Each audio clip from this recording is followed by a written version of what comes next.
படிச்ச படிப்ப விரல விட்டு எண்ணிக்கிட்டு இருக்கிய. வாயமுற நாயே, இவர் பெரிய பரம்பரை. ஒரு இடிச்ச வாயம் கிடைச்சா ஏறிடுறதா? நான் கேட்கிறேன் பாரு ஒரு கேள்வி. ஏன் தம்பி, மலைக்கு 1 ஆட்டுக்கு எத்தனை காலு, தலைக்கு 8 ஆட்டுக்கு எத்தனை காலு? 1.5 ஆட்டுக்கு 6 காலுங்க, 8 ஆட்டுக்கு 34 காலுங்க. என்னையா உன் படிப்பு, என்னையா உன் கணக்கு?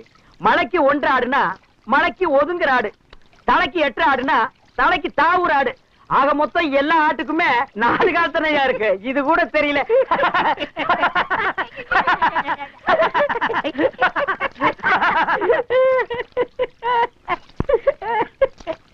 நான் சிரிப்பு நிறுத்தி எவ்வளவு நேரம் ஆச்சு? நீ ஏன் சிரிக்கிறேன்?